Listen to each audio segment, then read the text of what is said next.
What if the story everyone thinks they know was never the story at all? For years, the internet has whispered. Comment sections have speculated.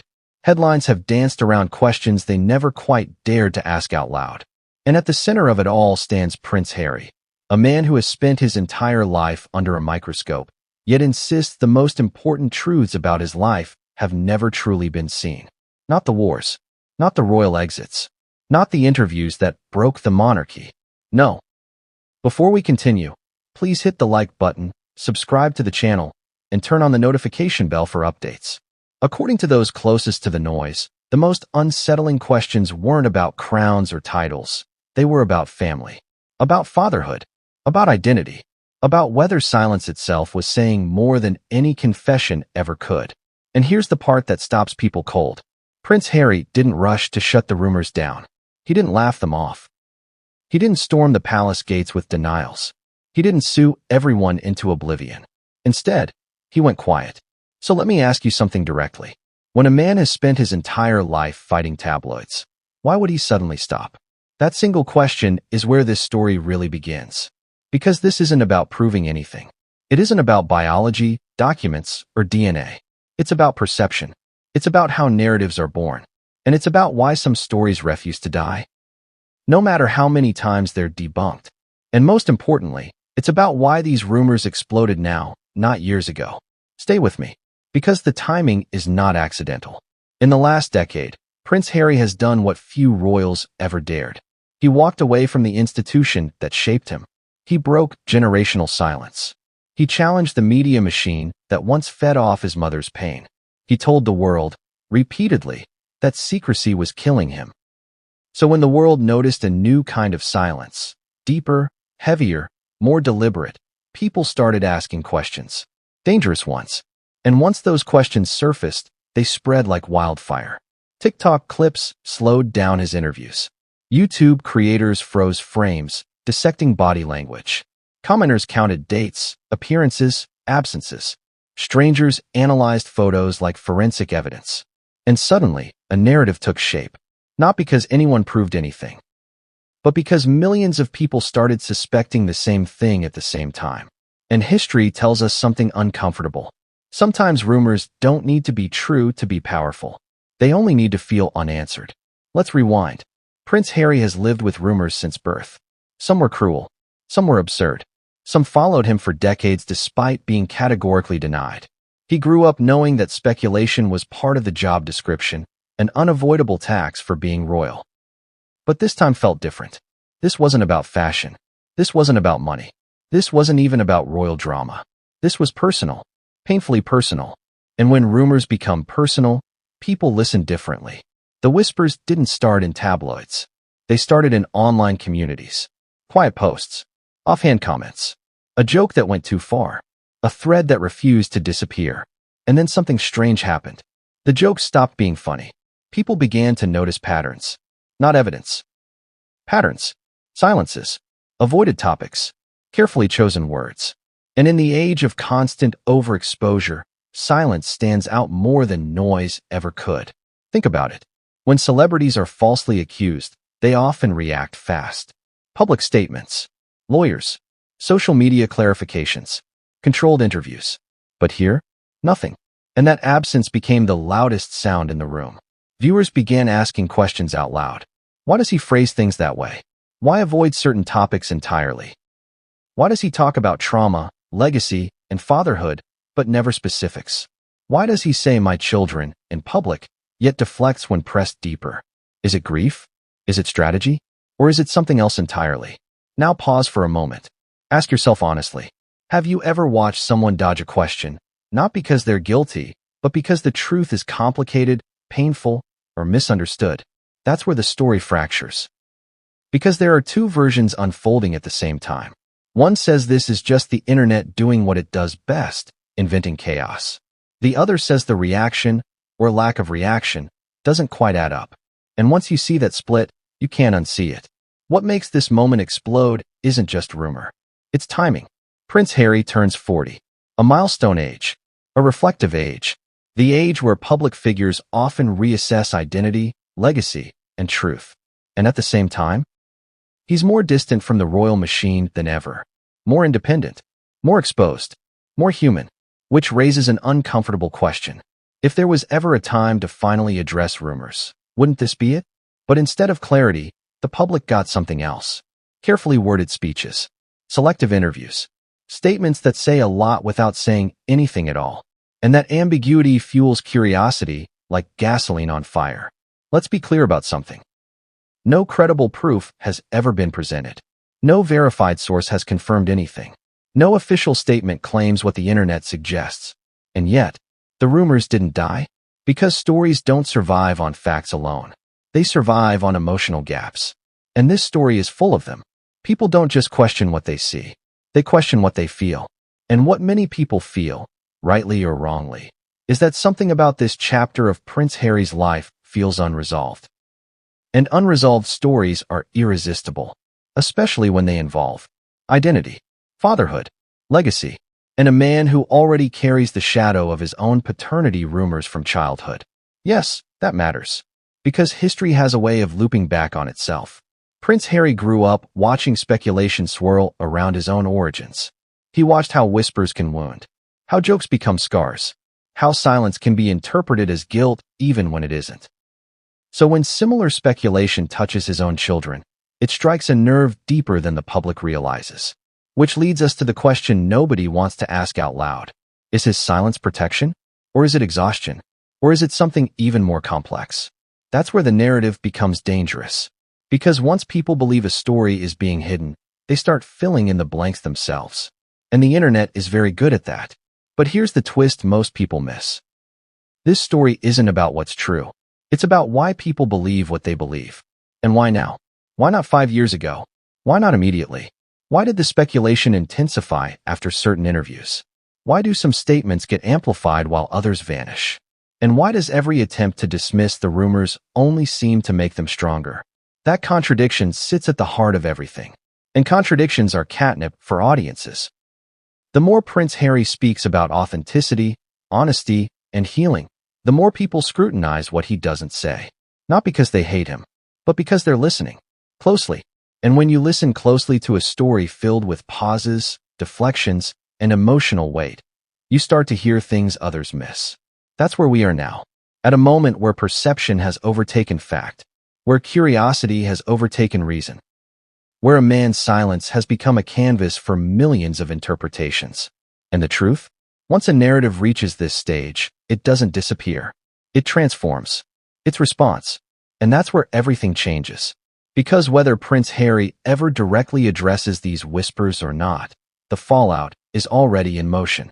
But before we get there, we need to understand how these rumors started, who amplified them, why certain voices benefited, and how a few quiet moments spiraled into one of the most emotionally charged narratives surrounding Prince Harry's life.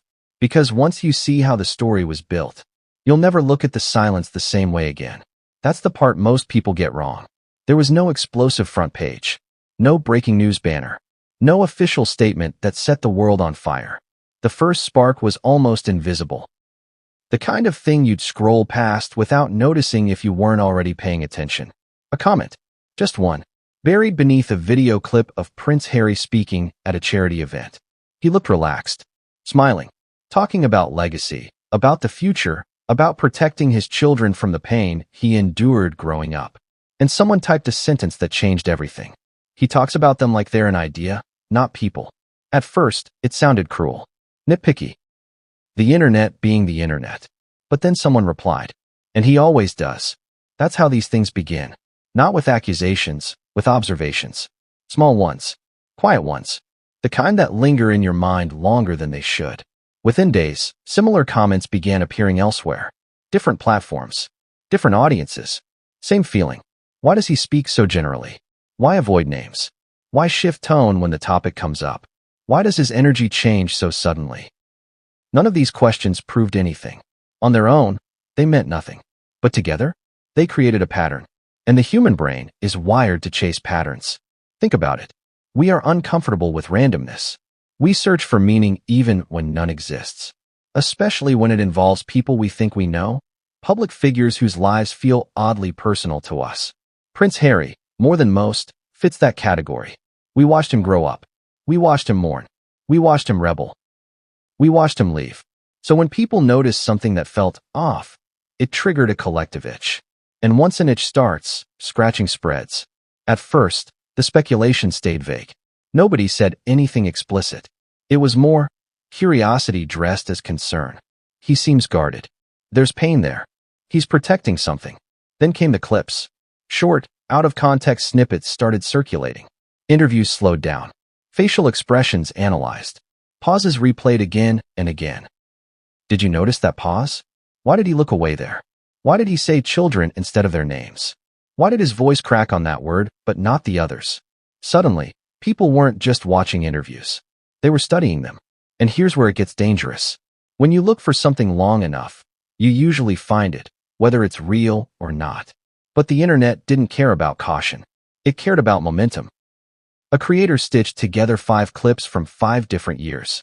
No commentary, just music, just silence between words. The video went viral, not because it said anything, but because it let viewers decide what they were seeing. And viewers love being invited to decide. Within weeks, the narrative evolved, not into a claim, into a question. And questions are harder to fight than accusations. Is there something he's not saying? Is he hiding pain? Is this about trauma? Or is it about something else entirely? Theories branched off in every direction. Some people blamed media training. Others blamed emotional exhaustion. Some said it was simply privacy. Others whispered darker possibilities. And the more people argued against the rumors, the more oxygen they gave them. Because denial keeps a story alive just as effectively as confirmation. What made this different from past rumors was how organic it felt. No tabloids pushing it. No official sources fueling it. No singular villain, just people talking to people. And that kind of rumor is the hardest to kill, because there's no one to confront, no headline to retract, no editor to sue. It lives in comments, in DMs, in reaction videos, in late-night conversations where someone says, I know this sounds crazy, but... And here's the irony. Prince Harry built his post-royal identity on fighting misinformation. He warned the world about how narratives are manipulated. He spoke openly about how lies destroyed his mother. He positioned himself as someone who understood the cost of unchecked rumors better than anyone alive, which made the silence feel louder. Because if anyone knew how dangerous speculation could become, it was him. So why not shut it down immediately? That question became the fuel. Some argued he didn't dignify nonsense with responses. Others said engaging would legitimize it. Some believed legal teams advised silence. Others suspected emotional reasons. And that split mattered. Because once an audience divides, each side starts searching for proof to support what they already believe. Confirmation bias took over. Every vague sentence became suspicious. Every avoided detail became evidence. Every emotional moment was dissected. And then something happened that pushed the whispers into a new phase. A well-known interviewer asked a simple question. Not confrontational. Not invasive. Almost gentle. How has fatherhood changed you, specifically? Prince Harry answered. But not the way people expected. He spoke broadly, philosophically, about breaking cycles, about being present, about love. It was a good answer, a thoughtful one, but it wasn't specific. And specificity is what the internet craves. The clip spread fast, not because of what he said, but because of what he didn't. Comments exploded. Why not give an example? Why not talk about moments? Why always abstract? Again, none of this proved anything, but it deepened the sense of emotional distance people thought they felt. And perception, once formed, is almost impossible to undo. What most viewers didn't consider is something far simpler. Trauma changes how people speak. People who grew up in public, under constant scrutiny, learn to protect details instinctively. They speak in concepts instead of specifics. They generalize to avoid giving the media ammunition. But nuance doesn't trend. Suspicion does. And soon, creators began framing the story differently. Not as gossip, as analysis, psychological breakdowns, media literacy critiques, body language readings.